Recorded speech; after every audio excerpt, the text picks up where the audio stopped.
Welcome to We Flew Off the Page. I'm Muhammad 7, and I'm here to do my very favorite thing in the world, talk to great songwriters about how they do what they do. Each episode will dive into the little details of two of my guests' songs, which I will play for you. The songwriter has chosen one of their songs, and I have agonized over and selected the other from their catalog of wonderful music. This week's episode is brought to you by the cover song.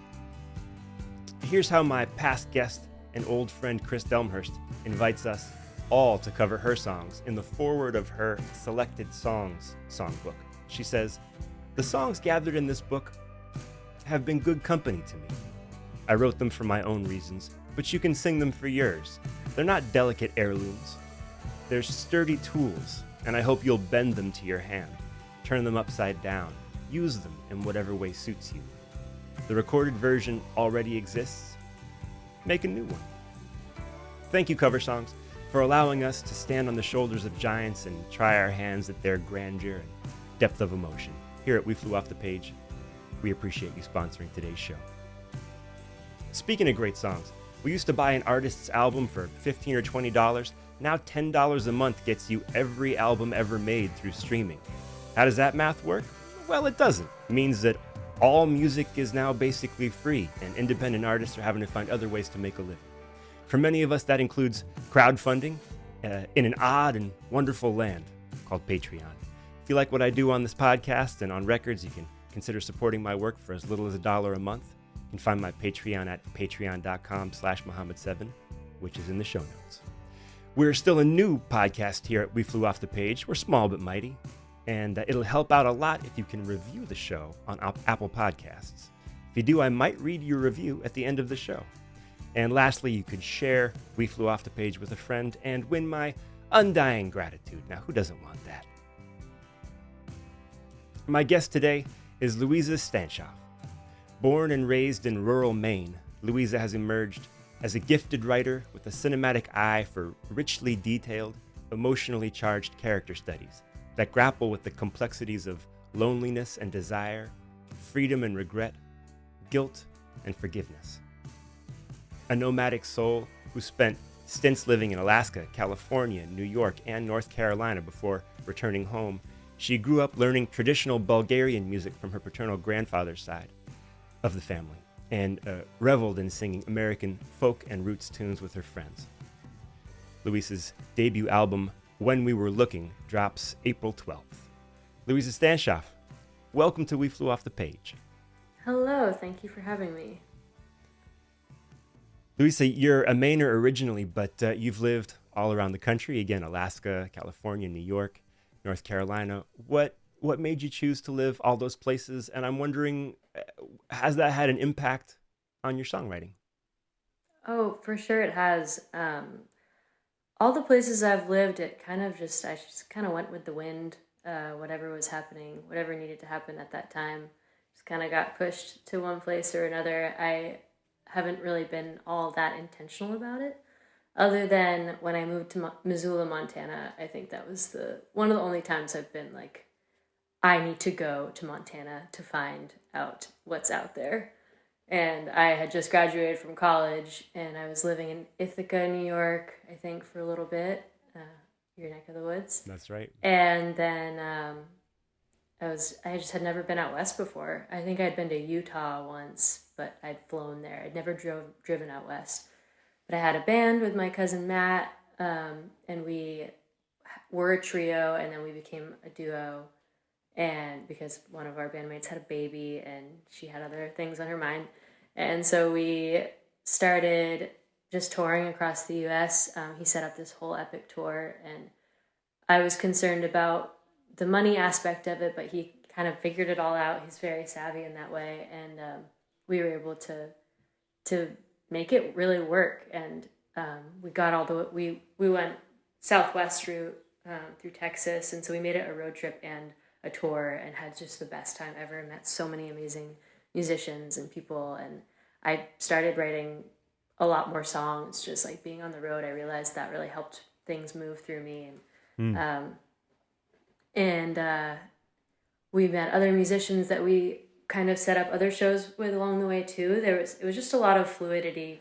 And then I got to Missoula, Montana. I had a job already lined up there, and then I lived there for the summer.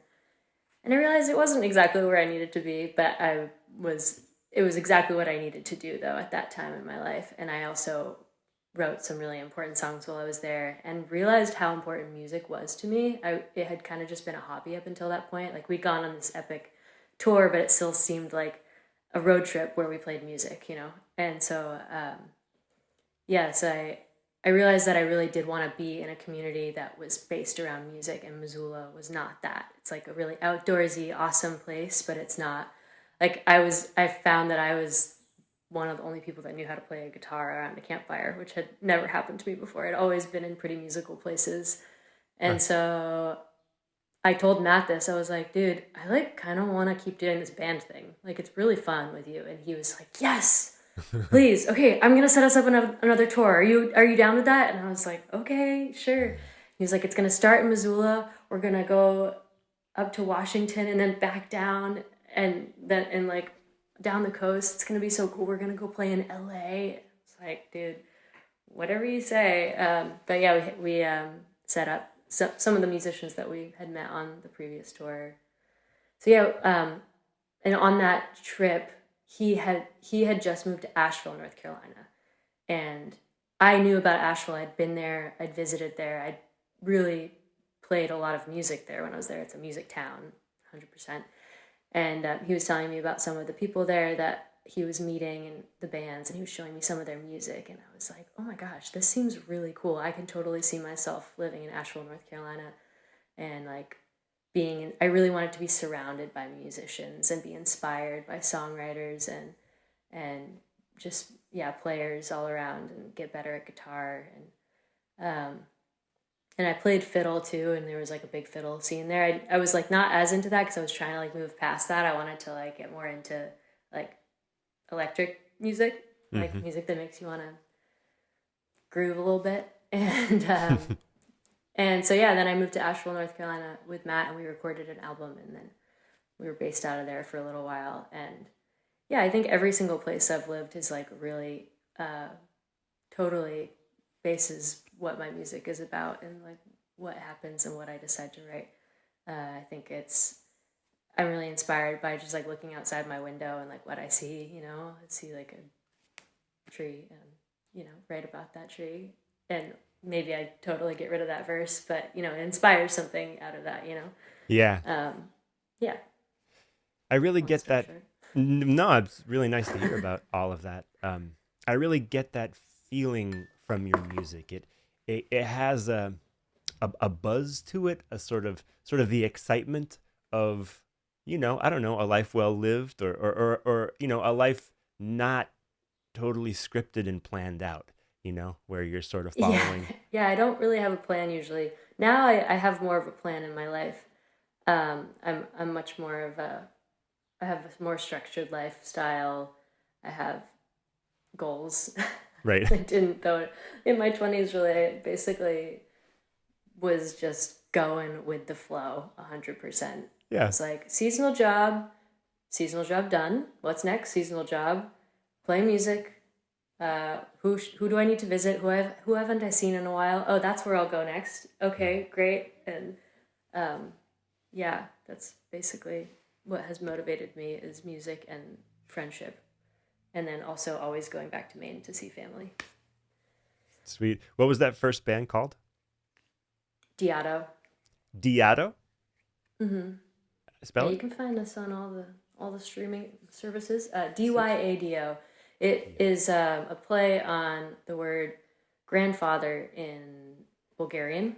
Uh-huh. My cousin Matt and I are distant cousins, but we were reconnected through my grandfather in Maine.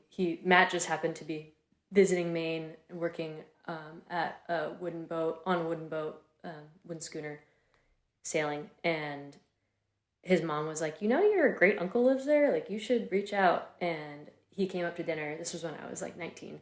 He came up to dinner to visit my great uncle. And I was living there with my sister and my cousins. We were all just living there that summer, having summer jobs in between college, and he was like, "Wait, I have cousins my age. I didn't even know this." He grew up in New Jersey, and his parents never brought him to family reunions. And so then we like were jamming that by that evening, like 2 hours later, we were playing fiddle in the kitchen, and we were like, "Wait, this is so fun!" And we played folk music all summer together. Just like I worked on the sailboat with him, and we would like serenade the guests.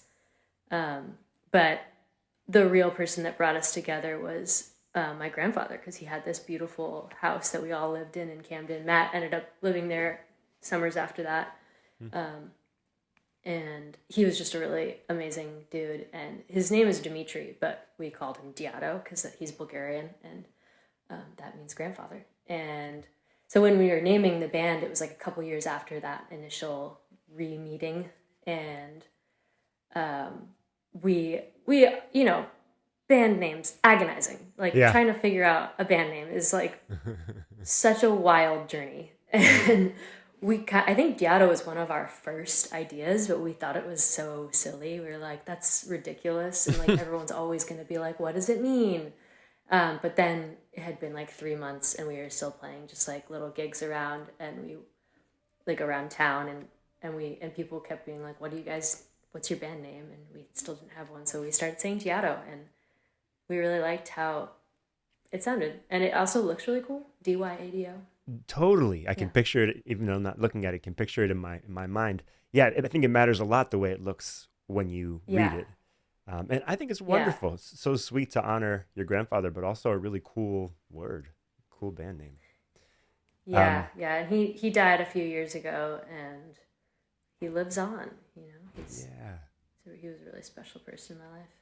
Oh, what a sweet tribute. I'm curious.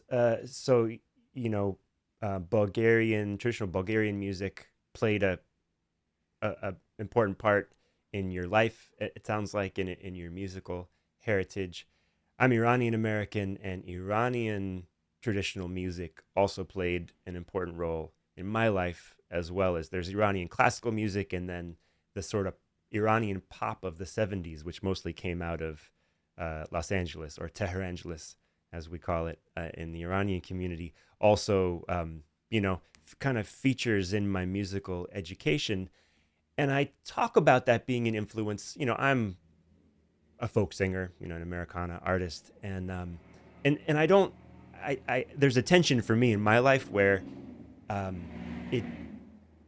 there's not an obvious nod in my music to that music, but I am always thinking about it. And I feel like somehow the soul of that music is reborn in what I'm doing. I'm curious to hear for you, how the legacy of traditional Bulgarian music lives on for you in your life or in your songs. I really identify with what you just said, for sure. Just like the vagueness of the connection, right. But I do know that it's there, and because I grew up singing Bulgarian music from a really young age. My aunt started the main Balkan choir. Oh wow! And we have always sung Bulgarian music. I've been, since I was little, we would celebrate that side of the family. We'd all dress up in our traditional Bulgarian wear and like walk around, like do the little dances in a circle. And I grew up listening to that, and I didn't realize it was unique until I was in like middle school or high school, and I was really able to pinpoint harmonies and figure out harmonies and make up interesting ones because of the dissonance of the harmonies that come with Bulgarian music. Do you know Balkan music at all? Not really, no. Well, it's the part of the traditional folk music I'm thinking of in Balkan music is these really intense dissonant chords. It's all vocals. It's just female vocals, these large choruses of women, and they have these wild key changes and really dissonant sounding things that almost hurt your ears. But I love it. And I didn't know it was weird or unique to the Western ear until introducing it to friends, because I had a bunch of nerdy, like in high school we like loved harmonies and stuff, and I would be like, no, like it's supposed to clash, like you're supposed to just be a half step down. Uh-huh. And they're like, what, that sounds so bad, but then they're like, wait, that's actually amazing, like it makes you feel something you've never felt before. And I'm like, yeah, I guess so. Like, that's not really apparent in Western folk music. Like, you don't really have that. It's becoming a little more popular, I think, with like Lizzie McAlpine, like Hmm. Phoebe Bridgers kind of stuff. Like, they do these like cool melodies that are unpredictable Mm. and dissonant, the word I keep using, Hmm. where it hurts so good, kind of. Right. And so I really try to have that in my songs. I don't really want it to just sound pretty. I don't want it to sound like really easy to listen to all the time. Like I would like it to be a little more challenging Yeah. to hear. Yep. And I'm still working on that. You know, like I don't totally have that. And a lot of times I correct myself too much. I'm like, oh, that's too much. Mm. And um, I would like it to be a little more, raunchy. But yeah, That is all so raunchy to that the ear. yeah. It's so cool. Cool to hear how that is coming out of your Bulgarian heritage. But yeah, I want to hear that too. I want to hear you take that like up to 11 and just have it be as whatever raunchy, dissonant. Yeah, It'll be really interesting to hear a song where you we used just to do it more in our band with Asdiato. When there were two. Like, the thing that I need is I need someone to harmonize with. I want yeah, to write songs with another girl where we can like really lock in with each other. And I had friends like that in high school that I could do that with. And there's musicians friends that I know, but I just don't live near them. And we sure. like can't make that happen right now. But it's really, really one of my more favorite things about music is singing harmony with people, and I don't really have that in my life right now, and it's sad. Yeah. I did just get to go on this awesome tour with Molly Parton and Eliza Edens, and they are amazing vocalists, and we had some really fun times singing with each other. And I was like, yo, we need to learn a Bulgarian song together. That would be sick. They would be really good at it, I think. Speaking of Phoebe Bridgers, you've been compared to Phoebe Bridgers, also artists like Arlo Park, Big Thief, Waxahachie. Are they indeed inspirations of yours? Yeah, for sure. Yeah, I listened to them on Spotify. And yeah, Waxahachie's album, what's it called? High Cloud or something. Cloud something. Most recent one. That was a really big inspiration for me when I was recording my album, even though it doesn't sound anything like her album. But I was like, next album I do, I want to make it like that. That's cool. This one is, I've changed a lot since I recorded this past album. It was a different time in the world too. It was COVID times. Everything felt really mellow, really calm and quiet, and this was like these were songs that like meant a lot to me at the time. Like, I had just been in this very transitionary period of, and we all were. The world was just really like hard to predict at that time. It still is, but it was just nothing like that had ever happened. And so when I was Hmm. recording this, that was kind of the energy that was happening, and everything was very like pinpointed and calculated, and and I really love how the album turned out. So I'm really excited to release it. But things are just different now, Yeah. like the next album I record is going to be very different from this one. Yeah. So those artists, I think of them as indie folk, and I'm curious how you think about genre. I think we're in a moment where there's more room than ever to discard genre, to, refuse to be categorized. But I also find that I am never really able to ignore genre, both as an artist and as a fan. There's something about the way genre provides a context for the music I'm listening to. I think it helps me process it and maybe sometimes helps really make it mine in a funny way. But often as a songwriter, I feel like to ignore the fact that I'm writing in a particular genre. It's almost like ignoring my audience. And I like to feel connected to my audience when I write, because sometimes I'm writing to them. Anyway, any thoughts about this? I think genre can really mess an artist up. I feel like it can block you off from experimenting with other things, and you feel like you're not being true to yourself. Right. And that can be kind of dangerous, because then like you're not going to be true to yourself if like you're trying to follow this scripted path that is made up by music labels and the Grammys. Yep. But that being said, I totally agree with you, and like I think it is important to figure out what your sound is and who your influences are and what you want to do. But I think the most important thing is to just like, look out the window and see what the wind tells you to write. That sounded really cheesy, but It doesn't. I love it. you know what I mean? Like maybe you're gonna write a crazy rock song and it's gonna be so cool, like, and it would suck if you didn't let that come in to you and out the other side, and process that fully, because you're like, no, I don't write hip hop music. I don't write rap music. I think it is easy to box yourself in, basically, and I do that so hard, and I'm trying to get out of it. Totally. Who is one of your songwriting heroes, and what's one thing you've learned from them?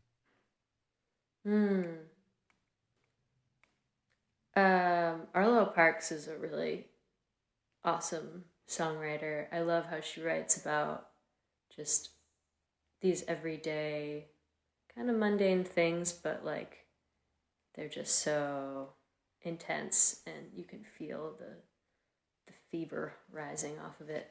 And I love that. Adrienne Lenker, obviously, but everyone's obsessed with Adrienne Lenker, and because she's amazing. I love Joni Mitchell's like poppy funkiness. It's so unpredictable and magical and zingy. And this dude who I was just telling you about before the recording started, Stephen Van Betten, who I saw him perform in Silver Lake, LA, and his songwriting is so interesting. It's kind of like the Kinks mixed with Andy Schauf mixed with like Devendra Reinhardt. Wow. And it's so cute and like endearing, but like mind-blowing at the same time. I really love unpredictability. I find it really easy to write like a heart-wrenching love song. And so when I hear those, I'm kind of like, yeah, classic. And like that's like what I've been writing since high school, and there's really good love songs. It's crazy. It's really fun to write, and really heart-wrenching to write a good love song. But lately I've just been really into like these songs about seemingly nothing that make you feel things. It's like all about the vibe. Wow. Like it's like, I went to get spaghetti at the store and I ran into my babysitter and realized I hadn't seen her in 40 years. I'm making this up. And then you like check in with her and you remember and then you like have a flashback within the song and you like, but like you're not really saying anything, but you're like saying something grand, and like it's like the essence of life in one line or something. Yes. Hell yes. It's hard to pinpoint, but I'm starting to feel that again. I've been really not writing songs at all this year, this winter. I wrote a couple, but like I haven't really been trying because everything's just felt pretty heavy and the world is complicated, and I just have a lot of transition going on. And I think once this album releases, maybe I'll have some more stuff. I mean, it's like it's coming quick. It's in a month, and I'm like, ooh, maybe I'm gonna write some songs when this album comes out. Like I feel the energy arising, I don't want to write anything down. So I'm like, I think it's just going to come out. I don't know what it's going to be about. I don't know what it's going to be like, but I think Wow. something. I love it. I love the confidence and the inspiration. So this thing that you're talking about, I'm obsessed lately with this. I talk about it as I've been talking about it on the show. Actually, I think of it as sort of the minutia, like writing about the minutia of life, like just these little details. Maybe I don't know. I mean, all of our lives are so full of everyday things, and it's something Mm-hmm. that all of us can relate to. I think theoretically. And the question is, as a songwriter, how do you tap? I mean, I don't know. That's my question anyway. How do you tap into that? And I don't know. I love the way you talked about it. I think you have a much better handle on this than I do. So I was really enjoying hear you think through it. The song that I've been obsessed with, and I think I've talked about this on the show before, is a Paul Simon song off of Graceland. Do you know much about Grace? Do I you love love Graceland? Paul Simon, and I think who I was just talking about, Stephen Van Etten, has a lot Yeah. of Paul Simon influence too. Oh, cool. So the song, I think, is it called I Know What I Know? I forget the actual title of the song, but it's the one on Graceland. And it starts out, the first verse is, she looked me over as if to say I was all right in a sort of a limited way for an off night. I said, don't, she, no, is that what it is? She said, don't I know you from the cinematographer's party? I said, who am I to blow against the wind? And then the chorus is, I know what I know.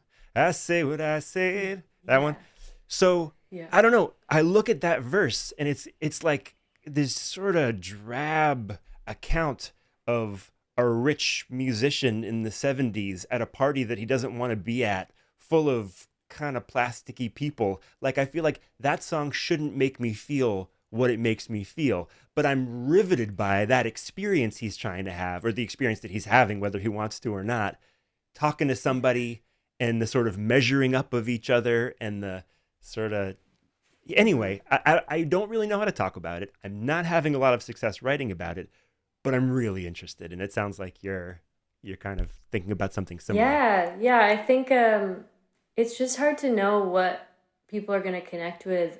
When I write a song, I my biggest problem is like not. I think this is most people's songwriters' problem. It's just like not thinking it's good, and so you don't want to share it because you think it's dumb. Yes. And whenever I've had, basically every time I think that, it's the best song I've ever written, Oh and wow. I don't know it until I share it with somebody or with a lot of somebody's, and they're like, "Oh my god!" And it's always the randomest parts of the songs that people connect to. That I'm like, "Wait, really?" Sure. Um, well, like that's the song "Gold" that I recently released. Yeah. It's the first track off the album. Uh, the line that people connect with most, that they always come up to at shows, it's I see the paper clippings, I see the shaping light, I see your kitchen in December and the way the light bends. I see the paper clippings, I see the shaping light, I see your kitchen in December and the way the light bends through People always talk, they're like, the kitchen in December. Like, oh, okay. There's a lot more in that song, but like, that's cool that you like can see a kitchen in December and like that makes you feel something and then you cried. Like I don't know. But Totally. then you said some guy talking to a random stranger at a party who doesn't recognize him, like that makes you feel alive. And that's so cool. Totally. Okay, I could have us talk about this for another half an hour, but I'm going to move on. This I'm just so interested in Yeah. this particular subject. So Yeah. so just to wrap up this segment before we listen to our first song of yours, any advice for new songwriters? Oh, new songwriters, you said? Yeah, or for songwriters in general. Any advice for me? I No, don't think I should be giving any advice. no. But I think you should. You're a great songwriter, so I'm curious if you have any advice for people sort of Well, I trying. guess what I just said was like maybe don't. It's just hard to know what to give advice about, but because I don't want to tell people to like just be sharing their songs, any old song all over the place. It could be a bad idea, but I'm also like, don't be too precious about it. Like maybe if you don't like it, share it with a friend and be like, I think this song is like, I'm not really sure how I feel about it. Can you give, like, you need to have someone that's going to tell you the truth. There's no way to know. There's no way to know if it's good until you like really, I mean, that's my experience anyway. Not everyone's. I'm sure some people are like, I know this song is sick. So yeah, I think hard to say. I think that's awesome advice. I think especially for folks just starting to write songs, one of the biggest mistakes people make is they write it in isolation and then they review it and judge it in isolation. And you never know what you have until, I mean, really, for most of us, songwriting is a conversation. And if you're not having that conversation with anybody else, it's really hard to have a picture of what you're doing, what you've done, what you're capable of, yeah, where you're at. And if you're someone like me that cares what people think, like, it's really hard to share unless you already know that it does affect some, like, not everybody has to like it, but if I know that it moves somebody, then I'm like, okay, that means that it's worth using. I write a lot of songs that I don't ever use, you know, and it's really hard to know which ones are worth sharing and which ones are not. Some people just want to share it all, and that's cool, and they don't care what people think, but fortunately, I'm not blessed with that gift. I envy them as well, rightly or wrongly. Well, now we'll listen to our first song of yours, which is the one that I've chosen, and it's All Fucked Up from your upcoming album, When We Were Looking. Okay, I did not expect that.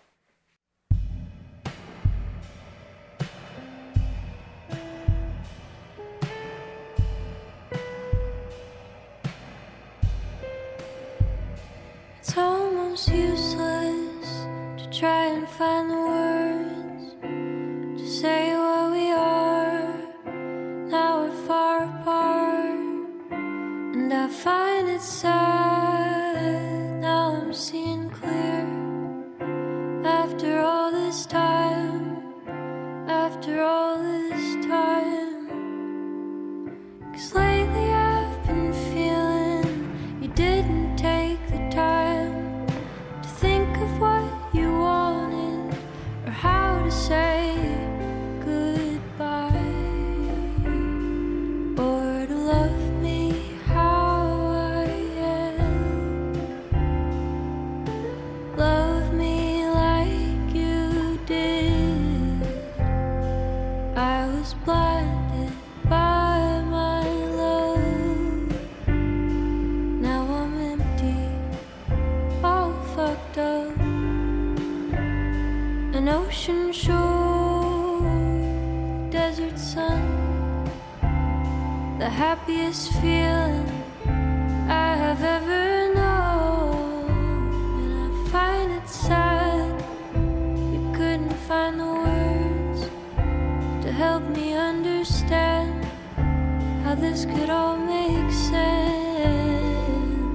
'Cause how can all we build now simply fall apart? How does happiness turn into a broken heart?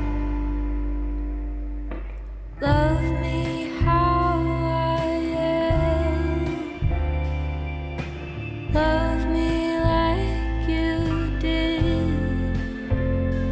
I was blinded by my love. Now I'm empty, all fucked up. Oh.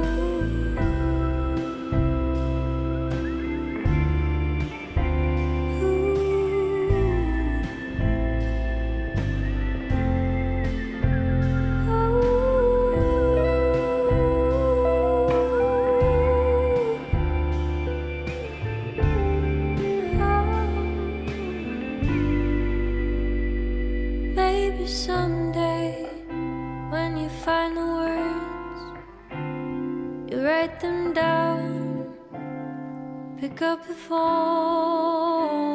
But if that day it never comes, I wish you well,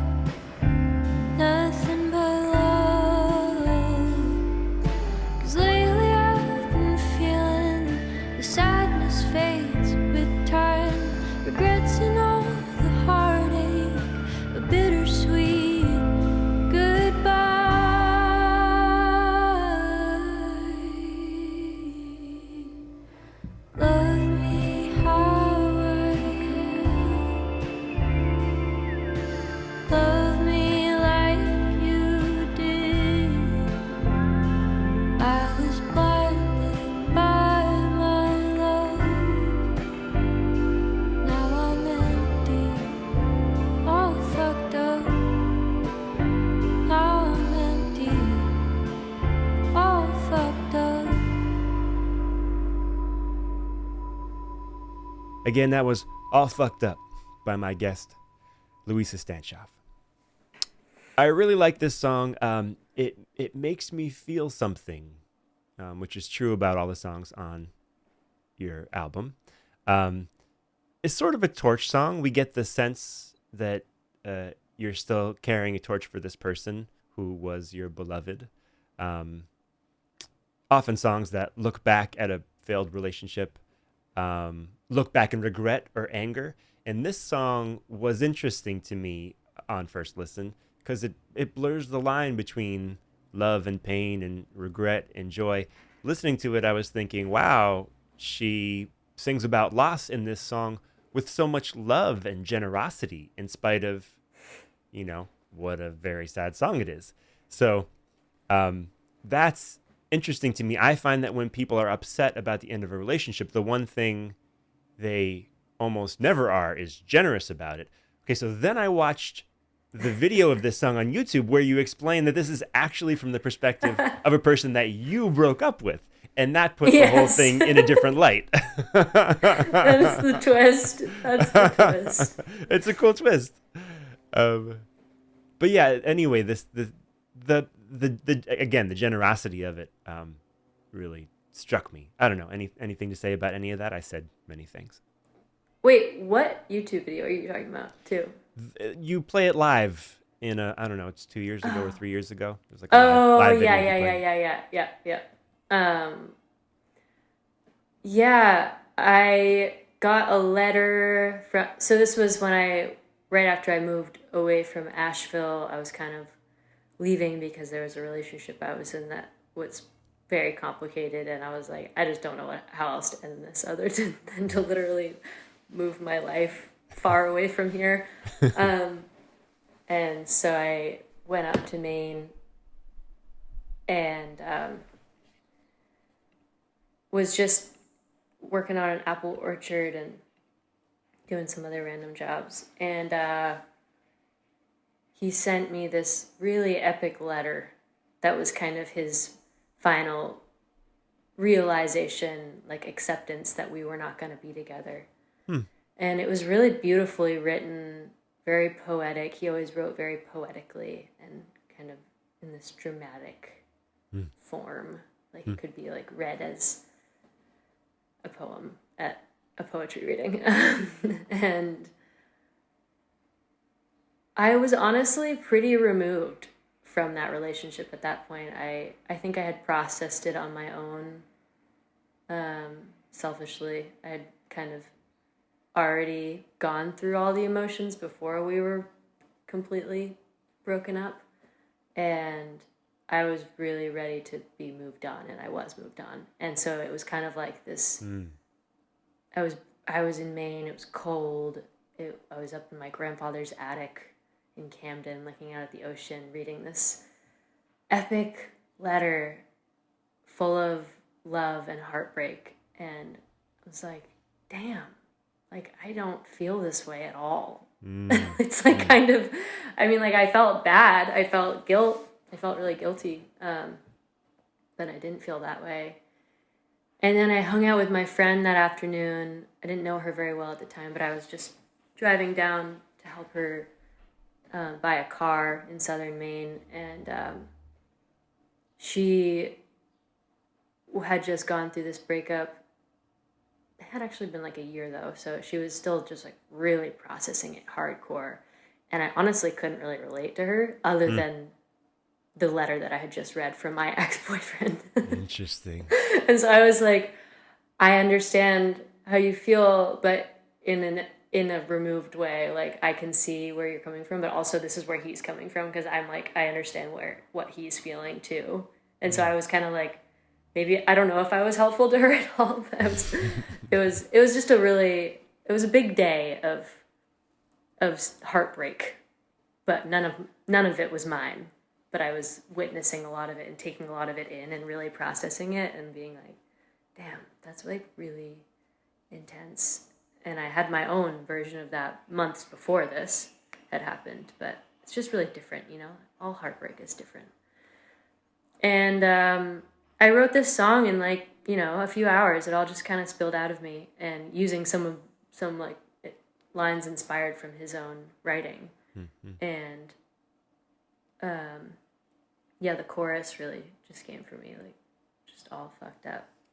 It's just a sad, but like you can tell it's this nostalgic kind of look in like in a removed way of heartbreak.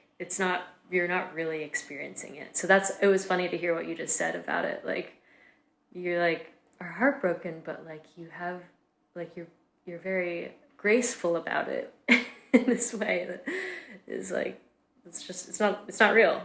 That's why. Like right. I didn't really feel that way.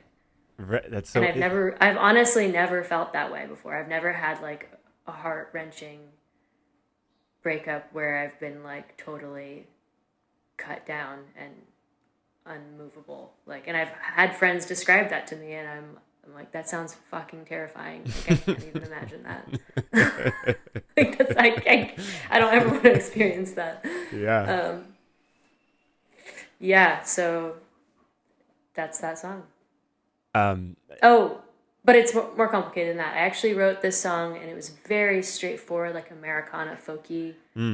I think because I was like going to a lot of fiddle jams in Maine, I was like kind of back on that track, and like I just couldn't get that kind of music out of my head. I was just like very Maine based, and it was just like some of these. There was like a different time signature to it and everything. It was very different. And then I moved to LA like a couple months later, and I was like, gosh, all the lyrics to that song are so cool.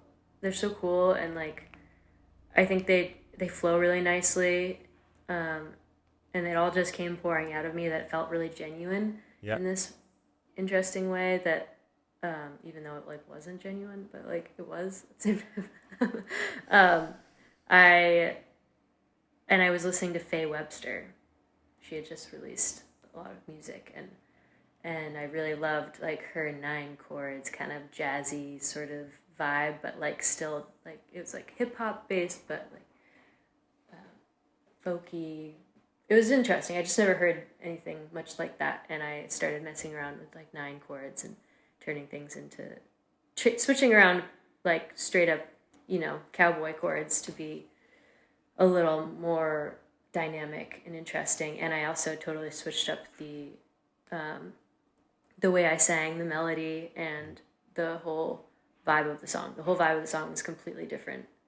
I really did. I think it's because it sounded just so straightforward, like broken-hearted love song, and I wanted it to sound removed. Like I didn't want it to really sound like it was coming from me. So I wanted it to be this dissonant kind of, you can't pinpoint what's happening situation. Yeah. That was all interesting what you just said. Some callbacks to earlier in our conversation. I mean, I feel like this is where genre becomes interesting and relevant. It's like when you take something that you wrote and adapt it in a different way, all of a sudden, it's like genre can almost be different languages in a way that you filters that you can pass the same song through, right? Yeah. It sounds like you sort of did that here. And I'm really I do that a lot with songs. I'll write them in a certain way and be like, can I switch this completely? Like and often I can't. I'll just mess around with it and then be like, no, just like keep it simple. Like stop trying to make this something it's not. But that song I was able to do it, and it felt really, really good. Yeah, that's great. Yeah, that is true for me as well. All right, I feel like I'm going on and on about not this song, but about these points. But there's still something I want to tease out here because it's one of the most interesting parts of this song to me. Truth is such a thing for us as songwriters. I think because it's the thing that the listener knows instinctively, right? Like I think it's what you hear in the song, that something is true about it. It doesn't have to be literally true. It doesn't have to be a thing that happened to the songwriter. It doesn't have to be a thing that happened to you. But when the song makes you feel something, it's because there's some truth there. And this is so interesting to me because the thing I think what I commented on in particular was how generous it feels, and how surprising I thought that was. Like, usually there's so much anger in a song where you're saying like, I loved you and you broke my heart, which is kind of what this narrator is saying. Usually that is bitter. and it doesn't feel bitter here. And now we know that the reason it doesn't feel bitter is that this is not, that was not your experience. If that had happened to you, this song you might feel that anger and that bitterness.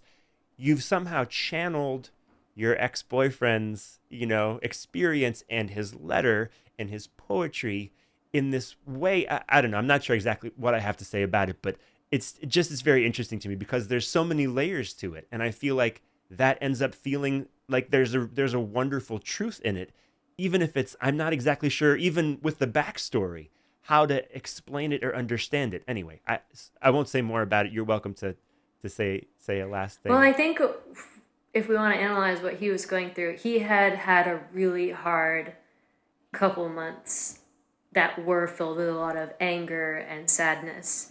But sending this letter was kind of his form of acceptance. Like he had come to the point of realizing that he was still sad and still wished that things had gone differently, but he was accepting it. He was just at that state. But I think there's just a lot of there's a lot of processes in emotion for everything, and that was just one.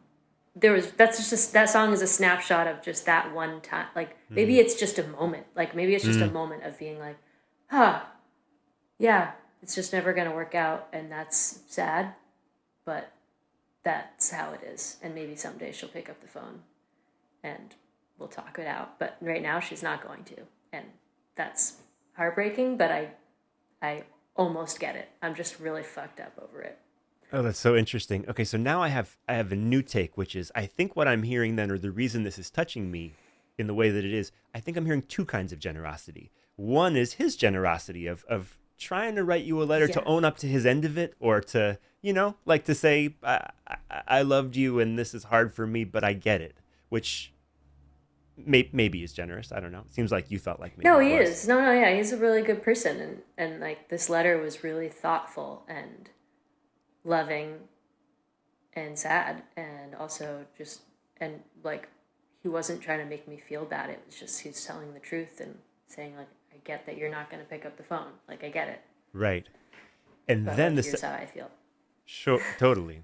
And the second piece of generosity is I think like why this is so interesting to me because of the layers, because then there's your generosity of writing this song and kind of honoring, I don't know, this gift that he gave to you. It's kind of like he gave you a gift with the letter and you gave him a gift back by writing a song that kind of celebrated. He doesn't know about the song. He hasn't heard the song? No, yeah. Oh my God. I hope he never, I don't think he ever will. We're not really connected anymore, unfortunately. Got it. Yeah. There was a time when we were friends, but he cut that off, so there you go. Got it. We all make boundaries. All set up boundaries, but yeah. Well, thanks for letting me ask really pretty personal questions about this song and getting into the depths. It's a personal song. It's super personal. There's no way of denying it. Most songs are that I write. Not all of them, but yeah. Well, so one last thing about it. You mentioned the chorus. I like the chorus, and it really strikes me. So, All Fucked Up first hits me as it's a brash title. It's like it's a little vulgar, it's a little harsh, but the way you use it is so gentle and raw that it takes on an entirely different tenor. Chorus again is, love me how I am, love me like you did. I was blinded by my love. Now I'm empty, all fucked up. I think it's cool. Again, you've tapped into an experience, that feels personal to me in this song that is clearly so personal to you, which I think is kind of the main job of the songwriter. Anyway, did that just sort of happen naturally, taking something like All Fucked Up and making it a very sweet moment? Well, it was, I was going back and forth between All Messed Up and All Fucked Up. And once I had changed the whole song vibe, I just stuck to All Fucked Up.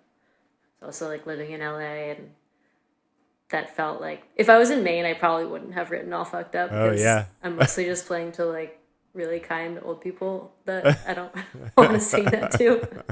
But I'm in LA, I'm like, I gotta be a little edgy, like, right. Fuck this, whatever.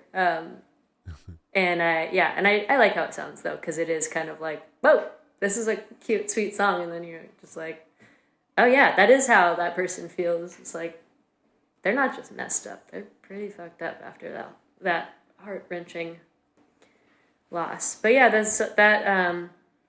I think that those words, that all just came out really fast. It was really, I spent so much of my energy trying to understand how this person felt throughout like the whole last year of that relationship, basically. And I was constantly thinking there was something wrong with me for not feeling it back, but like also having bits where I did feel strongly. But it's complicated, and really that whole song is just like various conversations we had mixed with that letter and my own take on the situation of how he felt, like how I decided, I guess. I would hate it if someone wrote this song about me. That would be, that's why I hope he never hears it. But yeah, it's kind of intense when you just say the words like that. Love me how I am, love me like you did. I guess that is just like what people want though. You're like, just love me how I am. Like, Totally. Don't change me. And love me like you did, because like everyone goes through that honeymoon phase and you think it's going to last forever, and it doesn't. And that's what we had. We had just one honeymoon phase and then like trying to drag this relationship on forever. Uh-huh.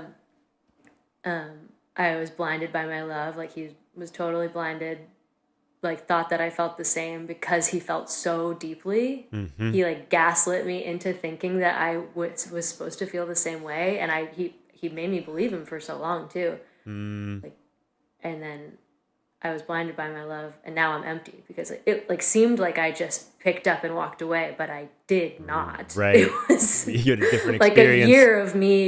a year of me being like, I don't think I really want to do this, and like him not accepting that.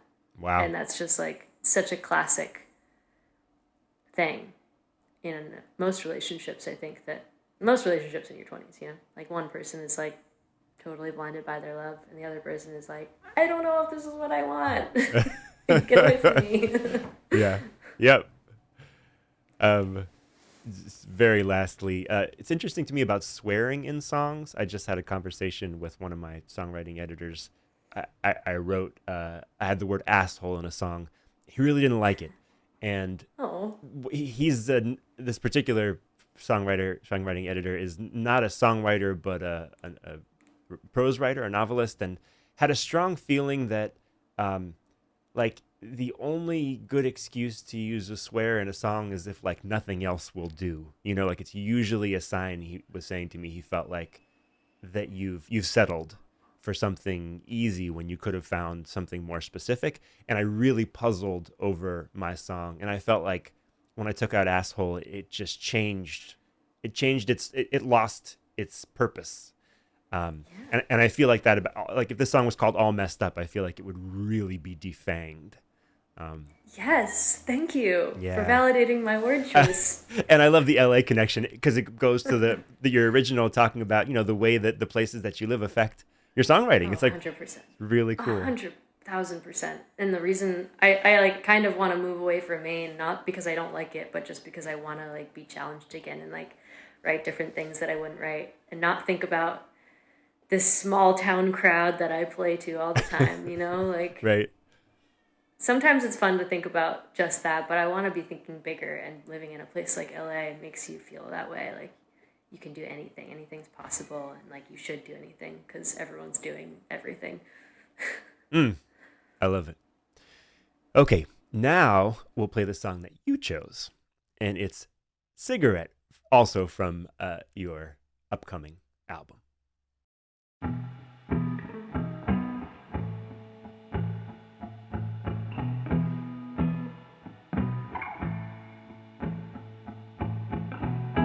Coming down,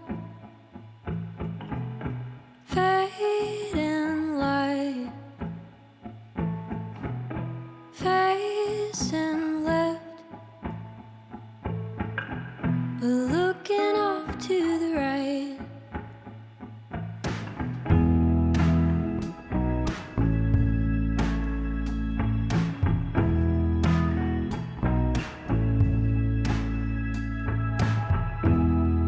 Windows down, you played the part. We could drive all night, but we won't get very far. But I'll be your morning, I'll be your cigarette. Pick me up in the morning, 'cause you're not done with me yet. No, you're not done with me yet.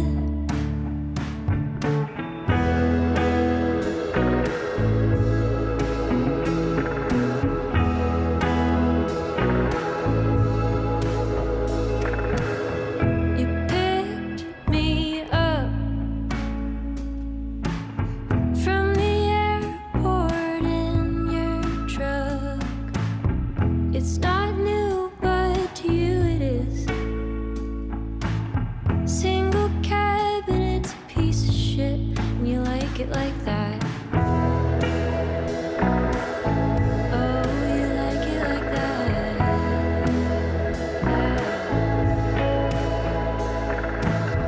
I heard you've got a new girlfriend, she's really hot. Then why are you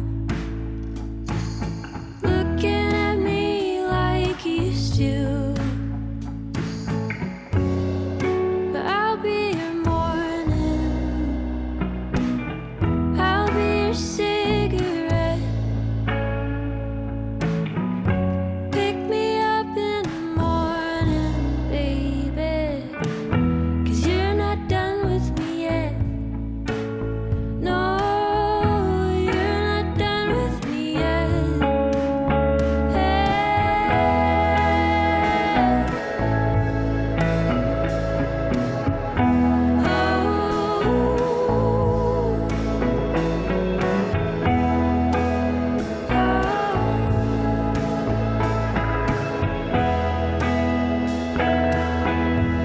Said goodbye to the morning and the night.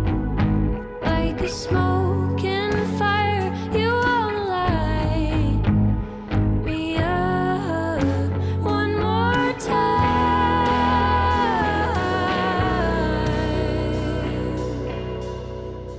No, but I'll be your morning, I'll be your cigarette. Pick me up in the morning, baby, 'cause you're not done with me yet. No, but I'll be your morning, I'll be your cigarette. Oh, pick me up in the morning, 'cause you're not done with me yet. No, you're not done with me yet.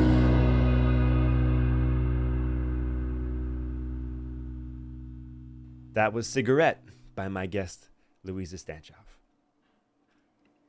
So, why did you choose this song for us to talk about? Well, honestly, it's coming out next week, which I haven't announced officially yet. But yeah, that's really why. It was on my mind. I was working on the music video, and it was just, yeah, it was on my mind. And you said not to think about it too much, so I said cigarette. And there's only 9 songs to choose from, so. It's funny. Almost every episode, I ask the guest why they choose the song that they chose, And I tell every guest not to overthink it, just because I know people are busy. I don't want them to have to feel like they have to, spend an hour thinking about the perfect song. But almost everybody says, I mostly just didn't overthink it because you told me not to overthink it. So it's funny. My suggestion has so much power. Um, It does. It does. You're very powerful. Thank you. So this song has so much feeling. It's such a particular experience, and I like that about it. Your music has been described as cinematic, and I really feel that in this song, which I think is especially interesting because when I think of cinema, I think of story. And this song does tell a story, but it doesn't fall into the trap of feeling like it has to tell a linear story. More tells, I think, an emotional story, but it also manages to be very coherent and accessible. I don't know. Any thoughts about that? Well, it's about the same person as the last one. Okay. It was just a visit. It's pretty simple. It's just a visit back to Asheville. And I was meeting up with my band, Diado. We were all meeting up to go on a tour up the East Coast to Maine. And so I flew down from Maine, and he picked me up at the airport.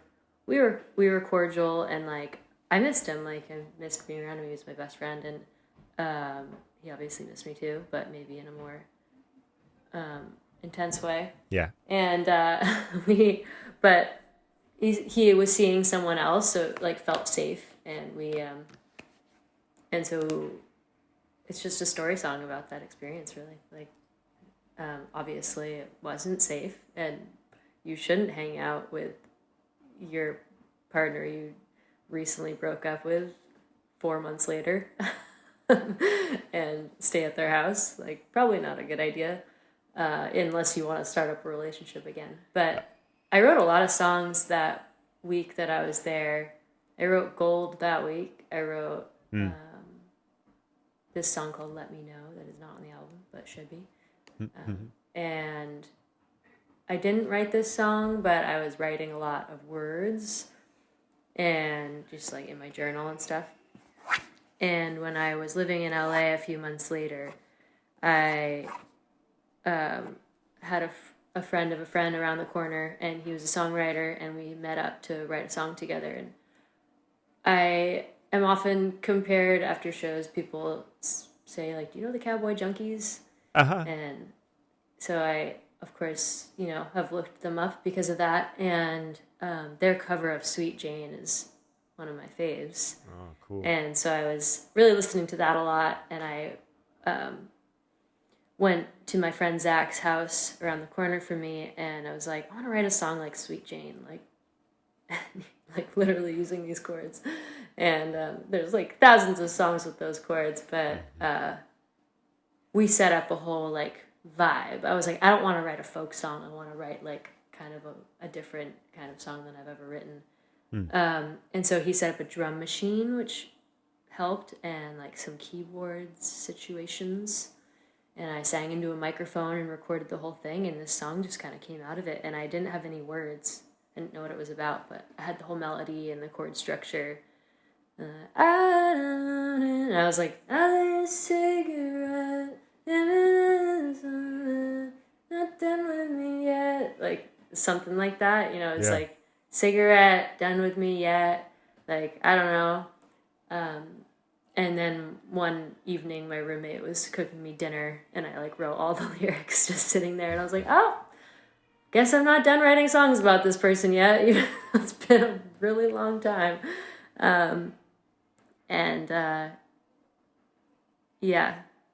So. Is that normal for you? Do you often sort of shape out the song and then write lyrics for it? Or is that unusual for you to usually write lyrics? And then write a song? Usually is generally like that. Kind of have some lyrics and have like a general vibe and melody that maybe will get switched up along the way. But that one felt really good. It just like had this really, like that melody of the chorus just kind of stuck in my head. And I love the chords, and yeah, it's definitely now one of the songs that people always point out after shows too, which feels good because it was a really fun song to write and it was a co-write. So yeah. I like the part in the fourth verse where you say, I heard you've got a new girlfriend. She's really hot. Then why are you looking at me? Then why are you looking at me like you used to? And why are you looking at me like you used to? That's right. Didn't work as well to read it off the page, but yes, thank you. I'm interested in that verse. I have. So it's interesting. Actually, now that I know what the song is about, I realize that I heard it really differently than I think you wrote it, because this is a song about how you're kind of done with this guy. Well, no, because I think I went back there expecting to just be friends, and there was obviously there were still feelings there that were arisen. You still had feelings in this song. A little bit, but like Interesting. not totally, but there's a little smidgen there. It's like natural. We've never just been friends. Right. So, yeah. Right. That's interesting because similarly in the chorus, you've got, but I'll be your morning, I'll be your cigarette, pick me up in the morning, because you're not done with me yet. You're not done with me yet is such a different statement than I'm not done with you yet. Yeah. Yeah. And so I guess... So I'm not done with you yet. Yeah. Gosh, I wonder if it should be that instead. Well, so I guess... You'll be my morning. Yeah, no, I don't know. Maybe you're onto something there. I mean, I'm not trying... I wasn't suggesting it should be different. I'm just saying I thought it was interesting.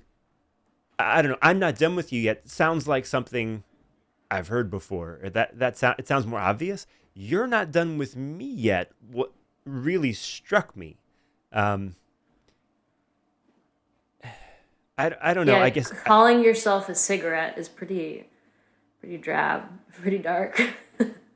Calling yourself a smoked cigarette. Yeah, Could I mean, and then titling the song sad. after it. Yeah, I mean that in and of itself was odd and interesting. I don't know. I mean, it's funny. Something like that can take on different hues. I'll be your cigarette.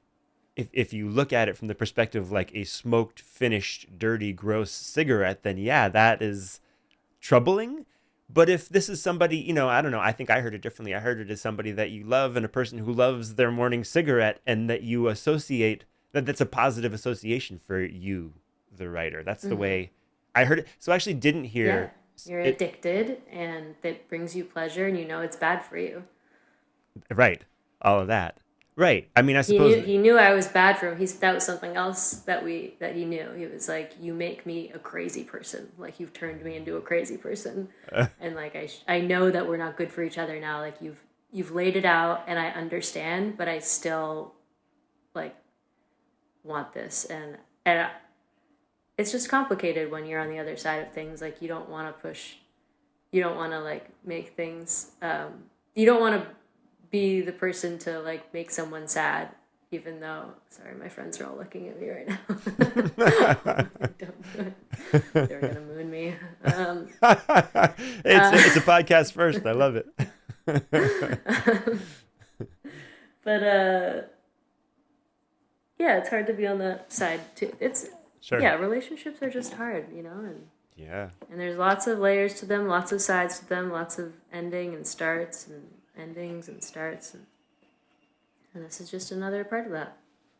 So again, tying in this to something from earlier in our conversation, you talked about wanting your songs musically to not be obvious, the sort of the unexpected in the harmonies, and I'm really noticing that thread in your lyricism also, ways that you turn a thing again here. I feel like you're not done with me yet is this interesting turn on I'm not done with you yet, that is again, I think pretty accessible and familiar, but really interesting. It's like it just feels like a fresh look at at a part of a relationship. So anyway, I enjoyed that about this song. Thank you. Well, to finish our show, we'll each share one cool thing, something that's piqued your interest, or maybe you've been mildly obsessed, that you think our listeners might enjoy. Would you like to go first? Sure. The only thing that comes to my mind right now, just because I was traveling all day yesterday, and I was listening to this album on Spotify. This artist that I saw play, I mentioned him earlier when we were talking about songwriting. I saw him play in Silver Lake. His name's Steven Van Betten, and he's not a super well-known artist or anything. I was at this tiny little, pub, and he was playing on the stage, and just loved his set so much. It was so unpredictable and funky and cool, but I didn't look up his music because I'm a terrible person. And I finally looked it up 2 days ago and loved it. Like, he has just this one awesome album called Friends and Family that I listened to on repeat like 10 times. And it's so cute and random and amazing and full of life and unexpected things. He has this one song called My Ideal Day, and it's just explaining his ideal day in East LA. And it's like very literal. It's like, I go surfing, I come back, I eat tacos, I write a really good song, my band comes over, we jam it, my girlfriend comes over, she tells me I'm hot, we make out, we have sex, and then we go to bed. it's like really short too. It's probably a minute and a half or 2 minutes, and wow, it's really upbeat and fun, and like the Kinks sort of. And it's every song is just so fun, and although it's like really simple, literal lyrics, it like taps into something much larger and meaningful, more meaningful than you'd expect, and it makes me happy. Awesome. I'll definitely listen. What was his name again? Steven Van Betten. Cool. I reached out to him on Instagram and told him how much I loved his music, and he was like, "Thanks so much, Louisa. That means a lot." It's like, yeah, your songs are really cool. I hope we're friends someday. Well, I'll link to him in the show notes as well. My one cool thing is this card game I discovered called the Iranian Mythical Creatures card game. So again, I'm Iranian, raising a little Iranian. He's 10 years old. And I'm always looking for ways to, celebrate who we are. So amidst the Pokemon and Minecraft and YouTube of it all, the other thing, all those things that kind of dominate the 10-year-old cultural sphere here in the U.S., it's fun to have a game like this that, showcases our Iranianness. The cards have these, has gorgeous art with these gilded edges and help you learn about, like the cool creatures of Persian mythology. And, Wow. Yeah, the card game part of it's like right up our alley. The creatures have like special powers. They've got like intelligence, numbers, and strength, and agility, and magic, and That's so cool. I love that. It's really cool. I love card games. I really would love to play a card game on this trip. I'm sure it'll happen since there's a baby involved. We need to be pretty settled. Pretty. We're basically just helping her take care of this baby. So right. We'll play some card games too. If there's a way I can find that around here, let me know. I want to play. Oh, totally. I mean, I ordered it off the internet, so yeah, I'll include that link in the show notes too, and I will email it to you. Louisa Stancioff, what a pleasure having you on the show. Thank you. Thank you so much for having me. I feel honored to be on your show.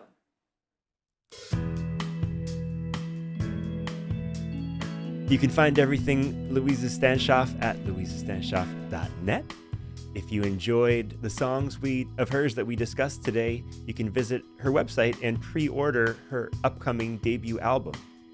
Her website and other links will be in the show notes. You can also join her mailing list, also on the website, and don't forget to follow her on Instagram. I'm Muhammad7. You can find me at Muhammad7.com. That's MUHAMMAD and SEVEN, like the number. There you can find my music, tour dates, how to get in touch if you're interested in songwriting, coaching, or lessons, which I offer. Again, you can become a patron via the link in the show notes. If you'd like to ask a question about songwriting and have me and my guest answer it on the show, you can send those to me via social media message or by email. Just check the link tree for those places. Many thanks to DingleFritz234, who left this review of the show on Apple Podcasts.